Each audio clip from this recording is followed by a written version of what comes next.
While the United States managed to scrape by without any major crises in 2022, there's still a ticking time bomb waiting to go off. And the worst part? Many people have no idea it even exists. This dangerous time bomb is lurking in the economy and it could detonate at any moment.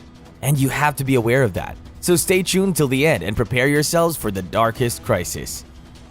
The Federal Reserve, which acts as the central bank of the United States, is responsible for the inflation that's been wreaking havoc on the country. But they've hit a snag in the form of the American consumer.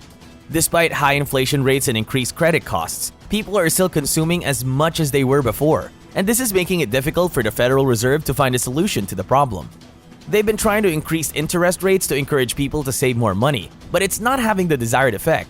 If people don't start consuming less and saving more, the actions of the Federal Reserve won't be enough to prevent the next economic crisis.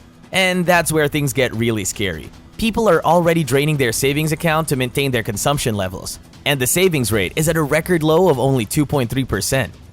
The other way people are maintaining their consumption is through debt, but this is a dangerous game to play because it's not free.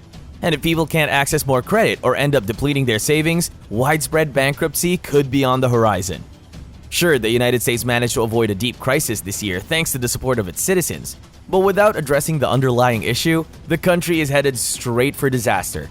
The ticking time bomb in the economy is ready to explode, and when it does, it won't be pretty. The economy's been on a roller coaster ride lately. The first 2 quarters of the year saw a weak contraction, but with such a low unemployment rate, it's shocking that the National Bureau of Economic Research didn't declare a recession. Then, in the third quarter, things started looking up, but the threat of a crisis looms, causing the stock market to go crazy. Huge companies like Tesla, Meta, and Amazon have seen their values plummet. Experts predict that a financial crisis is looming with anywhere from a 60 to 90% chance of happening. Now, the discussion has shifted to what kind of crisis we'll face and how inflation will factor in. If consumers can't keep up their spending, demand will fall and businesses will have to cut back, leading to layoffs and even more economic trouble. The severity of the crisis depends on a lot of factors, but inflation is a big one. There are 2 scenarios for what might happen next. In the first, the Federal Reserve could cut interest rates to stabilize prices, but experts are skeptical that they'll do so. The second scenario is stagflation, where an economic decline and inflation happen at the same time. A survey by Deutsche Bank found that 22% of financial professors rated stagflation as the most dangerous scenario, with a 62% likelihood of happening. Picture this, a world where prices keep rising, inflation is sky high, and businesses are struggling to stay afloat. This is the nightmare scenario that financial analysts are warning us about. It's scenario 3, and it's a lot worse than the previous 2.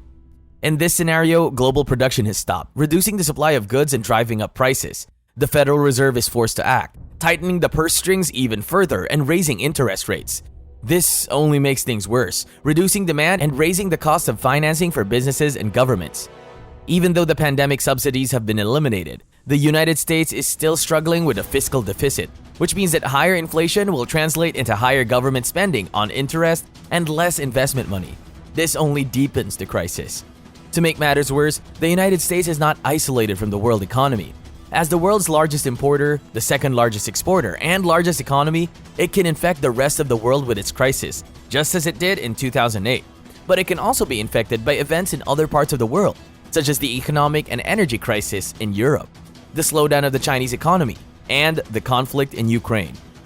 The question is, which scenario is the most likely? With the escalation of the war in Ukraine selected as one of the biggest risks facing the economy by 24 of those surveyed by the Deutsche Bank, and an escalation of the trade war between the United States and China selected by 10%, it's hard to say. Will this crisis originate in the United States, or will it be brought on by events that are taking place in other parts of the world? That's all for now, guys. Thanks for tuning in. If you enjoyed this video, make sure to give it a thumbs up and subscribe to our channel for more content like this. We'll see you in the next video. Until then, peace.